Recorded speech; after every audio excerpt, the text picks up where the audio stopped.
Compendium of Tezlon, Book 1, The Nature of Mana and the Path of the Manaborn. Waya's Teachings on Mana Channeling. Mana is the breath of the world, the force that binds all things together. It is in the roots of the trees, in the howl of the wind, in the rush of the rivers, and in the crackling fire of the hearth. It has always existed, though for ages it lay dormant, waiting for the time when the Manaborn would once again rise to awaken it. To wield mana is not merely to call upon its power, but to become part of its eternal cycle. It is not owned nor conquered. It is borrowed, gifted by the world, and returned in kind. The first known wielders of mana were the Majaan, those attuned to a single element, earth, air, water, or fire.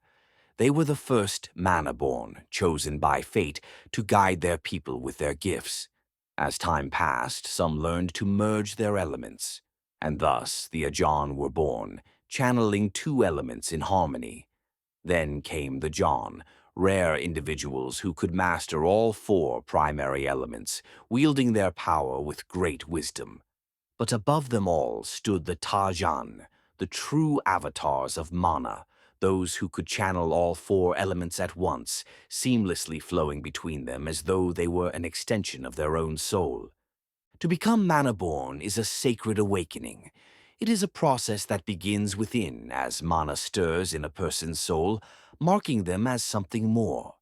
But to wield it, to truly master it, requires years of training. The path of the Manaborn. The moment mana awakens within a person, they become Manaborn. From that moment on, their body and spirit begin adapting to the raw energy flowing through them. This process is both a gift and a trial, for mana is a force both wild and unyielding. It must be absorbed and refined before it can be wielded without consequence. A Manaborn must attune themselves to the world, seeking raw mana from their chosen element. A Fireborn will immerse themselves in flame, learning to withstand its searing heat until it no longer burns them. A Waterborn will submerge in the tides, their body growing lighter, their breath lasting longer beneath the waves. An Earthborn will place their hands upon the stone and feel its pulse, while an Airborn will surrender to the winds and let them carry their weight. Over time, their bodies become conduits, able to store raw mana within themselves as a mana bank, a reservoir of energy to draw from in times of need. But mana is not infinite, and it is not meant to be hoarded. Just as a river must flow, so too must mana return to the world. This is why Manaborn undergo the ritual of threading, a meditative practice where they weave the excess mana they have absorbed back into the world, keeping only what is necessary to sustain themselves. This balance is crucial for those who take too much risk, severing their connection to the flow of life, becoming nothing more than husks, forever craving more. The crafting of mana-forged relics. As the Manaborn grew in power, they began to shape mana into physical forms. Weapons, armor, and artifacts were infused with pure elemental energy, creating relics of immense power. These mana-forged relics allowed even the Solarborn, those without the gift of mana, to wield abilities beyond their natural means. A blade infused with fire could burn through steel. A cloak imbued with wind could make the wearer move like a shadow. A ring pulsing with earth mana could turn a mortal into an unshakable fortress. Some of these relics were passed down through generations, becoming the treasures of kings and champions. Others were lost to time, hidden in ruins, or claimed by those unworthy of their power. But the greatest truth of all remained undiscovered for centuries, the revelation of the 12 elements of mana flow. The 12 elements of mana flow. Long ago, it was believed that only the 4 natural elements could be channeled. Earth, air, water, and fire were thought to be the foundation of all mana. But as the world evolved, as mana surged back into the land, it became clear that these were but the surface of a far greater truth. There were not 4 elements, there were 12. Each element was bound to a greater force, to one of the 12 mana gods and goddesses, celestial beings who embodied the purest form of their domain.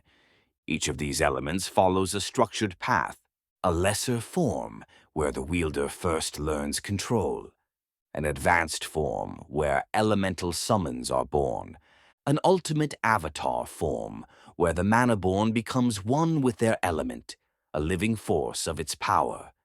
These elements are earth, the foundation of strength; air, the breath of the skies; water, the flow of adaptation; fire, the blaze of power; shadow, the veil of secrets; radiant, the light of purity; corruption, the taint of chaos; blood, the essence of life; void, the abyss beyond reality; ether, the essence of the beyond; necrosis, the decay of life; storm, the wrath of the skies. Each of these forces is governed by its own rules, its own unique power. To master even one is to become something greater than mortal. The ultimate power of the Manaborn, elemental ascension. At the pinnacle of a Manaborn's journey lies elemental ascension, the final transformation where they no longer wield mana, but become one with it. It is the moment where they surpass mere spells and techniques, where they embody the true nature of their element and bend reality itself to their will. A titan of earth can reshape mountains. A tempest sovereign can become the storm. A blighted harbinger can spread an eternal plague. A void-born ascendant can erase existence itself. It is a power few have ever reached, for it is not strength alone that unlocks this path. It is understanding. The Manaborn must not only wield mana, but be in harmony with it, accepting both the power and the cost of its influence. For in the end, mana is not just an energy to be wielded, it is life itself. It is the breath of the world, the echo of the gods, and the ever-turning cycle of balance and rebirth.